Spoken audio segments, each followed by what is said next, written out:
Well, we're thrilled to welcome to our couch someone who's used to sitting on Oprah's couch. So we're kind of a big deal to have her here today. Yeah, she wore her Vikings colors in honor of Tiffany today. Just kidding. Liz Gilbert became well known for her memoir, Eat, Pray, Love. It was a very famous book. In fact, it's been published in 30 languages and was made into a movie starring Julia Roberts. Her latest best-selling success is The Signature of All Things and is now out in paperback and was named one of the best books of the year by the New York Times, Amazon, the Chicago Trib, and more. That's not bad praise, I would say. Yeah. So we're going to get to know her a little bit first as a person, then we're going to break down her new book in the next segment because she's agreed to stick around for a little while so we get to chat. Joining us here on the Great Yellow to have Couch. you here. I don't want to go. I want to spend the whole day. Hey, please do. How are you doing? Doing doing great. great. Thank you. I saw your picture and your book cover plastered all over Boswell because you're doing the signing, and that's actually coming up tonight at 7. Yeah. I saw you all over the place. Good. Yeah. That's nice. That means somebody's doing their job. Exactly. That's exactly what we like to see. Yay! Yeah. I'm excited to be here. I always try to get to Milwaukee on book tour because it's such a great town. It's awesome. Such a great town. It is a great town. How do you feel about our couch versus Oprah's couch? Is it pretty comfy? It's nice. Comparatively? Actually, when I went on Oprah, which is how I like to start every sentence. When I was on Oprah. When I called Oprah the other day. Chairs. We actually did separate chairs, but right. I think that's because she didn't want me to jump up and down on the couch. Yeah. Like Tom Cruise. She was concerned about offering me a couch. How was it meeting her? What was it like to be a guest? Were you super nervous? How'd you feel about it? Oh, no, I was totally relaxed. Are you kidding me? She's Oprah. amazing, and I feel like she has a mission in this world that she fulfills beautifully, and of course I worship her like we all do. It's weird because you don't get to meet her before the show. So the very first second of the show, it begins, and then you have this giant speed bump where she asks you a question, and you're just like, oh my God, that's Oprah Winfrey. And you have to be like, stop thinking about the fact that that's Oprah Winfrey and actually answer the question, but you're like, her hair, her eyes, her makeup, you're just captivated. Well, you know, it's funny you say that because we generally don't talk to guests before the show either. And it's not because people are going to be starstruck because we're like Oprah. But the thing is, a lot of times, like if I had sat and had a conversation with you before the show today, you would feel like then when you're talking to the audience and you're on TV, like you're repeating everything. Right. So that's one reason that we don't do That's it. why she does it. She wants to keep that You gotta energy have it really fresh. Yeah. So you guys are doing it right. Thanks. Yeah. We're Did Oprah she learn caliber. that from you? Clearly. She takes notes when she watches the morning. Her mother lives in Milwaukee, right? She must watch us every morning. Well, we want to just kind of get to know you with some of our fun questions that we share with guests that come on our show. Let's roll. And then we'll break down your book in the next segment for people who want to know more, who haven't gotten their own copy yet. So let's kind of start with some things, you know, just in general. How about your favorite season? Because you've been all over the world. Summer. Summer where, though? Anywhere that it is warm. In my first life, I was an African violet. I just need like damp heat. You know, like, You don't mind humidity? No, I could live in a greenhouse. So, you know, like any kind of warmth is fantastic for me. So New Jersey is right up your alley. New Jersey in summer is beautiful. Yeah, in January, Florida not all the time. so much. Not so much. But yeah, we travel around a lot, so it's cool. We chase summer all over the world. Yeah, that's cool. Yeah. What about in your closet? What's your go-to clothing item or accessory? I can never go anywhere, no matter what the climate is, without a wool or cashmere sweater because I'm always cold. So I'm the person who goes to Bali and brings like a wool wrap. Yes. You know, like just in case it gets down to 72. Right. You know, I'm like somebody's grandmother. I'm like, oh, it's a little chilly. It's like 71 and a half. I'm going to need to like bundle up. Yeah, that's cute. Do you also eat dinner at 5? Yeah. Yeah. I early bird special, generally speaking. Love it. I'm essentially a special. 68-year-old woman trapped in a slightly younger than that woman's body. I just took one of those Facebook, one of those Facebook polls that says, how old are you really? And I got 86, I think. So I'm with you on You're that. an old soul, I honey. am an old soul. Yeah. And I thought, if you weren't an author, what would you be? Well, if I could control what my gifts were, I would want to be a singer-songwriter chick. Except for they have to stay up late to perform. Yeah. But I could like perform at retirement homes and stuff in the afternoon. Yeah, I always feel like I could be a rock star too if I could sing and if I could stay up late. So I'm totally with you there. What about a skill? Would that be it then, singing? If there was any skill you could have that you don't currently have, what would it be? Like singing, songwriting, playing the guitar. I just think that kind of chick, you know, like that really cool hippie girl. Who doesn't want to be that? Bohemian hippie girl with the cowboy boots in the bar singing like soulfully beautiful handwritten songs. Yeah. Would be like the coolest thing that you could ever be. So that's not your hidden talent. What is your hidden talent? I'm really good at packing. You've got to be, right? Really good at it. Are you I as can good? Go away, what? Are you as good as one of our guests? She can travel around the world in a carry-on. Yeah, I can too. You can. In any climate. Like, it's a superpower. It's amazing. That Like is Mary a Poppins, superpower. I can take a bag this big and everything in it that you could ever need. Because see, Tiff and I have talked about this. Yeah. We think we could even get our clothes and maybe our shoes down to a carry-on, but the problem is like products, like hair Accessories. stuff, hairspray. You gotta go without, right? See, you assume that I actually would know how to use any of those products, or that I would have them. I remember once I was traveling with Sandra Brown. You know Sandra Brown, the writer who writes like mystery novels and stuff. Yeah. And she's this incredibly glamorous woman, and we rolled up, and I had my carry-on, and that was it. And she's like, well, that's where my cosmetics would be. I know. And I was Right. like, yeah, but look at you. And look at me, you know, like, look at what you do. And look at, like, I don't have to, I don't have you any of look that. great. It's Well, I got freeing. it. It's a Somebody did gift. it to me. Oh, they did today? Yeah. Because you look so fresh No, to I me can't and so do. youthful. I have a friend who's a hairdresser, and one day I asked her, do you think you could teach me how to do a blowout? And she said, you? No. She doesn't even have confidence in like, teaching it to you. You dork? No. Let me do it. Don't worry. Pay someone to do it. You Right. can't do it. What's something, you know, I think a lot of people who've read your novels and they know you and they've, you know, seen things that have kind of come from your work, think that you've got a really good grasp on who you are, who you want to be, who you've always been. But what's something that you wish you had known sooner in life? Oh, man. I'll tell you something. I have a friend, a 75-year-old woman, who said to me, women spend their teens and their 20s so concerned about what everybody's thinking about them. Yes. And then you get to your 40s and your 50s and you get liberated where you're like, I don't even care what anybody thinks of me.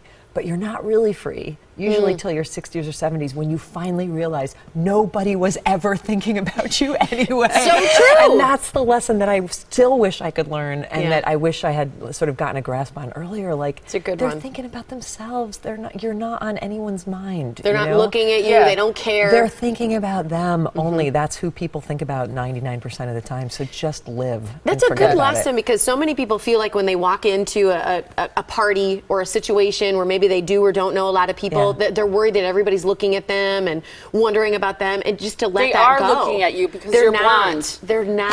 Yes, they are. The only person that looks at Molly's obsessed with blondes. Yes, That's what I you am. trust me. I'll admit it. I'm obsessed. Yeah. Do you know Dolly Parton's line about this? No. Somebody No. asked Dolly Parton one time if she got offended by dumb blonde jokes. And she said, oh, no, honey, because I know I ain't dumb. And I know I ain't blonde. And that's how I feel about it, too. It's like, I'm not really blonde. I love that. That's a good answer. You can use that, right? I like that one. I like that too. Most blondes can use that. Right, Exactly. Yeah. right. I like the. Okay, so Eat, Pray, Love, huge popularity, made into Yeah. a movie. Julia Roberts played you. So Yeah, of we've course. asked our viewers before if anybody could play you in a movie, who would it be? How did you feel about having her play you? It's absurd. Are you kidding? Like, whoever answers that question, Julia Roberts. Right. Well, You know- you did maybe. Well, they Did did. they ask Who you? would you have chosen? No, they don't.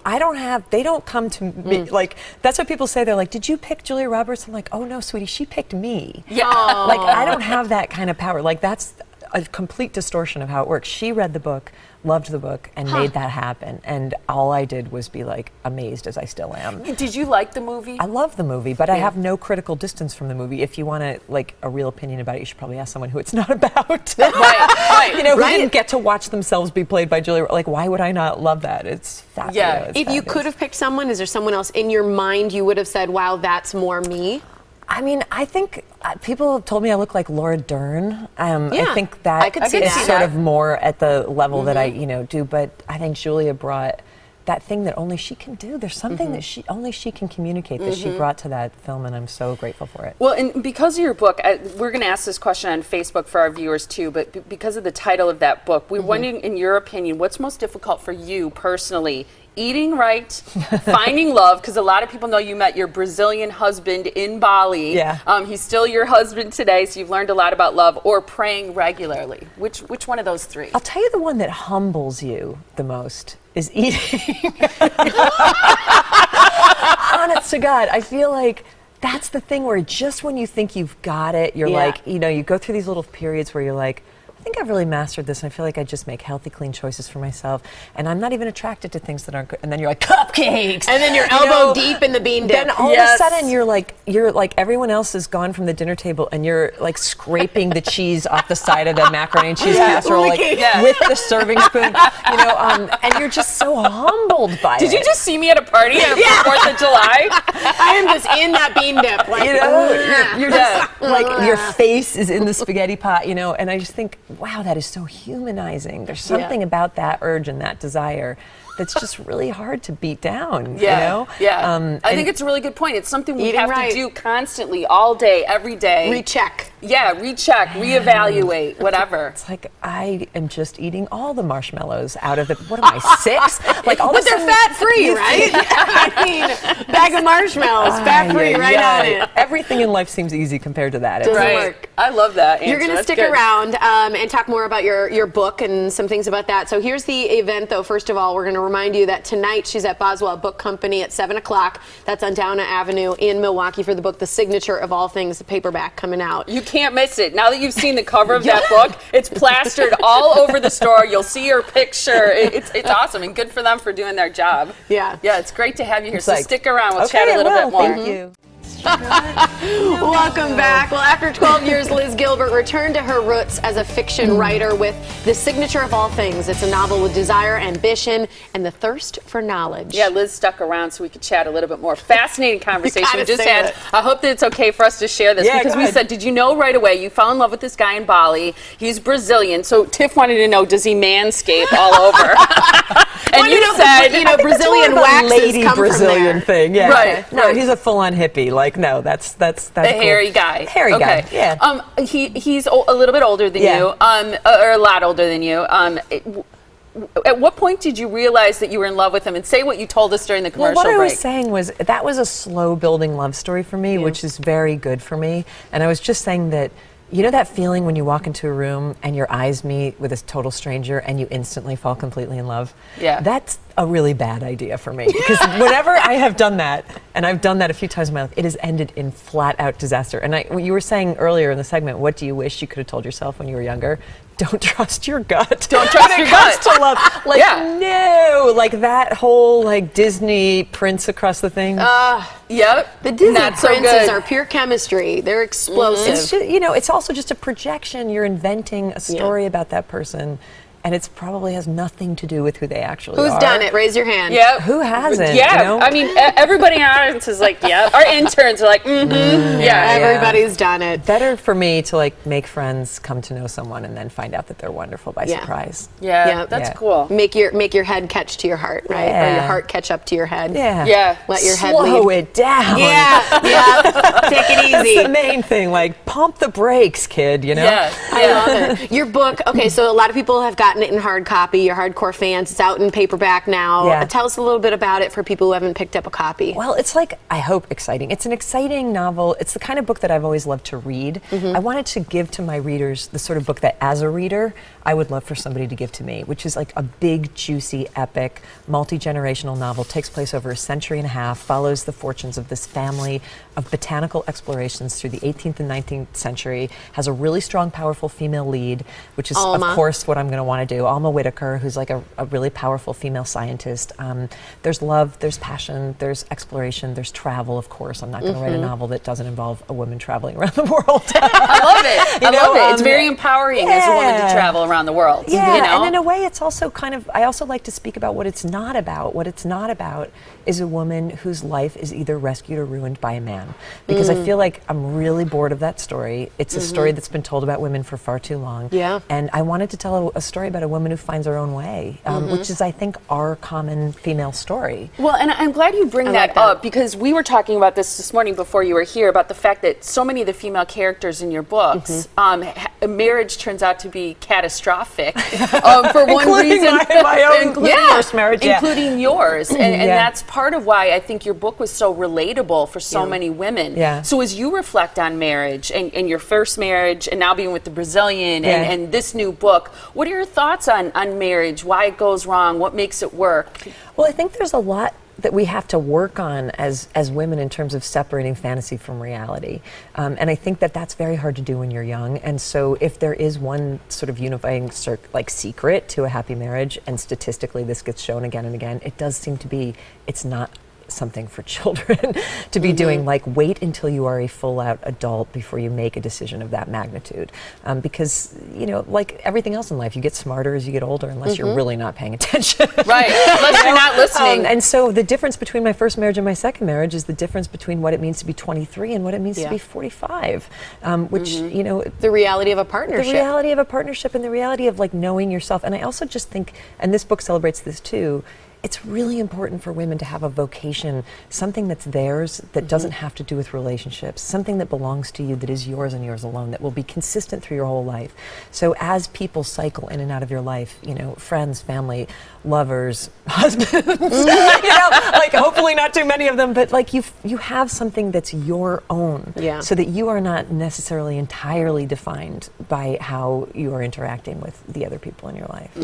I love that. I love the fact that she's not, like you said, rescued, you know, by a man, or ruined, which by is a really man. the only two stories that women usually only get. You get like your Jane Austen novel where, you know, you get the good marriage and you get rescued, or you get, you know, Anna Karenina and things go wrong and you're under the wheels of the train. You know, like those are your only choices as women. And I'm like, that doesn't represent what women's lives really are, because all of us have been through fantasies of being rescued and terror of being ruined, and all of us are still here. Like, one of the things I love to say is that what novelists get wrong about women is that they think women are destroyed by disappointment. And if that was the case, none of us would be here. You know, we are amazingly resilient, and that's what this novel is about as well. How about the fact that so many of the women in your novels are kind of restless and wandering? How does that fit into that path? Yeah, I just feel like that's a kind of a reflection of me. I mean, it's sort of the typical presentation of a woman is that women have no needs because women only give. You know, we are only here to be the womb, to be Gaia, to share, to love, to be the great mother. You know, like that's the sort of mythical misconception about women, that there's nothing that we want for us. And I've just never identified with that, because I've always been hungry and I've always been passionate and restless and curious, and wanting to like poke at life and roll around in it and find stuff. Yeah, and discover it. I think it's great. We ran out of time quickly. Are you happy, yes or no? And if you can sum it up in a few words, why? I am happy, mostly surprised to be. Honestly, it's because I'm middle-aged. I swear to God, every woman I know gets happier as she gets older, and that's the like opposite day reversal of what we're taught in society, where youth, female youth especially, is considered this real accomplishment. I feel like I do not know a woman whose life doesn't get better as she gets older. And you found someone who will chase summer with you. Yeah, I love that. The Brazilian. I love it. Stay hungry. Thank you. I think it's great. And make sure you come back to the Yellow Couch whenever you're close to Milwaukee, because we'd to. love to have you back. It's great to chat with you. Yeah, I blend right into it. I'm camouflage. Yeah, she's naked under that arms. Under that purple cashmere. All right, so tonight you can meet Liz, which why wouldn't you want to? And you'll find it, because like I said, it's plastered all over Boswell Book Company on Downer Avenue in Milwaukee. She'll be there at 7 p.m. signing copies of the book, which now is released on paperback. It was fantastic to have you here. Again, it's the signature of all things, and we'll look forward to seeing you again soon. Great. That was so much nuggets fun. in there. There were some wonderful life pieces. You're fantastic. Thank you. So are you. It was really, I enjoyed it. Thank you so All much. right, thanks.